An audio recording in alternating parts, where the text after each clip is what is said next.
Alright guys, it's time to start stripping all this IFS out of here. So it's still all complete for the most part. I got the shocks and brake lines off, a few other little things, but so I'm going to start with pulling all the steering off. Now a lot of people I see leave everything, all the A-arms and spindle and everything connected and just cut everything off. But I think I'm just going to pull everything, pull the A-arms, pull the differential, pull the steering, and then you have a lot better access to all the mounts to cut. So that's what I'm going to do. So I'm going to start, pull the steering off. It's a little bit dark. So pull the tie rod off, pull the steering off the pitman arm. Pull this off first.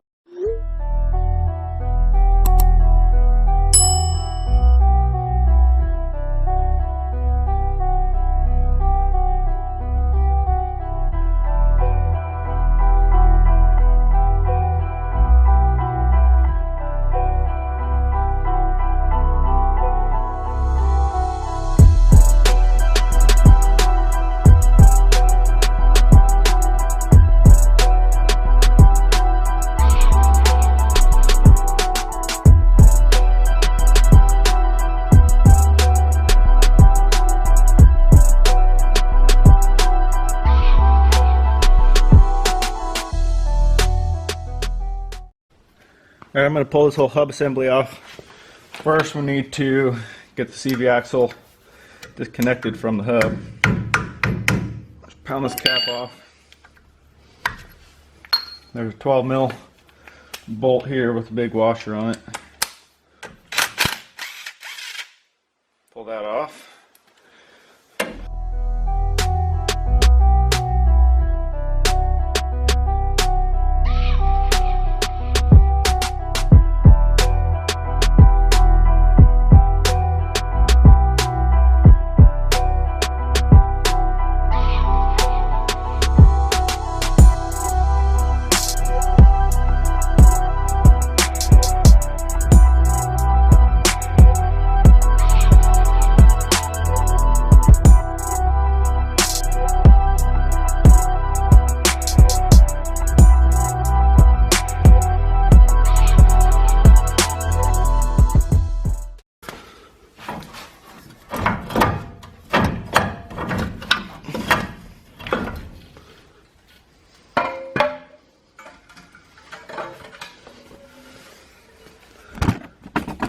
That's that. So those bottom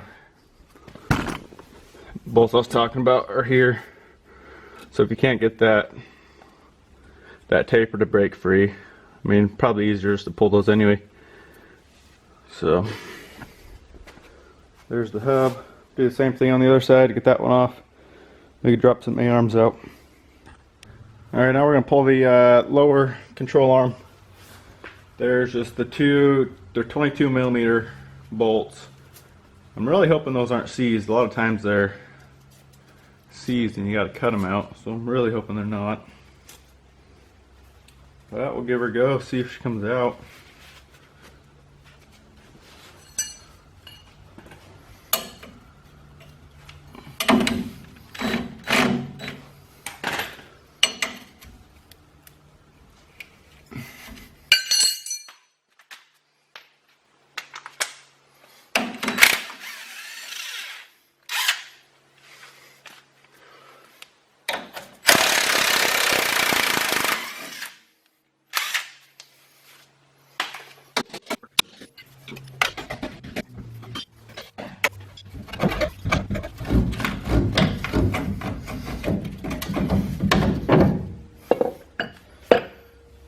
Alright, that one's off. Same thing on the other side. So I'm gonna go do that real quick. Alright, now we're gonna pull that front differential out. So there's 3 mounts, the one on the front, then 2 just nuts and bolts on the back that run down. So we'll pull that all off.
Front diff is out.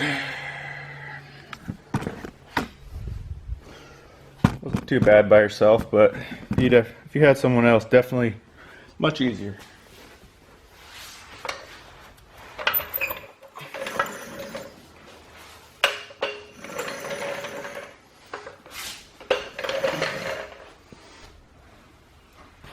Alright, next we're going to pull off the torsion bar. It's a 22 millimeter. Make sure you spray these things because a lot of times they are packed full of dirt and rust. And if they seize, then you're cutting them off. So I'll get a rack on the top.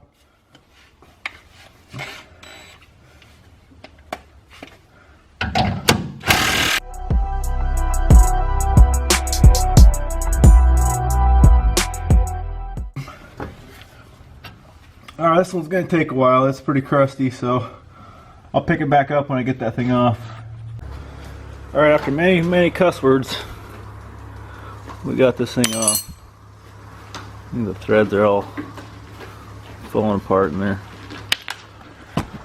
So next, we're going to pull, this arm comes up, there's 2 bolts here, and then we'll pull these 3, and that hole, the A-arm and the torsion bar will come out.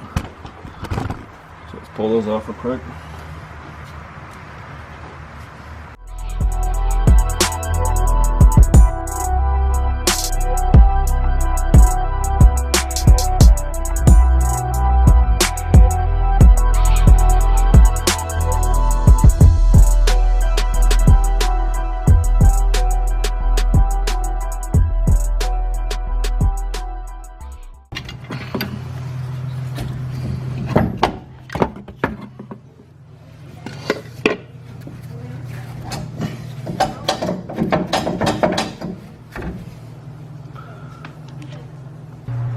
Alright guys, we got everything unbolted suspension wise. So my dad's got a cutting torch. I'm gonna go grab that and we'll start cutting all these mounts off. So yeah, that's what it looks like when you get everything unbolted. So one thing to consider if you're cutting off all your mounts, your motor mount is in the same bracket as the upper control arm, so you have to cut this mount straight across and leave this section on, and then brace the outside of that mount. And if you buy a like a trail gauge kit like I bought, it has that plate that you weld on the backside to strengthen it, because you cut, you know, straight this way and it'll just be an open with nothing on the backside of it. So they give that plate to weld on the backside, but every other mount is fair game to cut. I'm going to leave the steering box there for now. I'm going to see once I get the axle in if I need to move it forward. Usually you do, but I'm not going to move this axle forward much. So we'll see how that all works out. So I'm going to leave that for now. But other than that, all these mounts can go. All that mount, that mount. Like I said, this one, you'll have to cut straight across there, but this whole side can come. And then there's the mount on the back underneath for the torsion bar. I don't know, some people probably don't cut them off, but I probably will, just to clean it up. So that's it. I'll get at you guys when I start cutting this stuff off.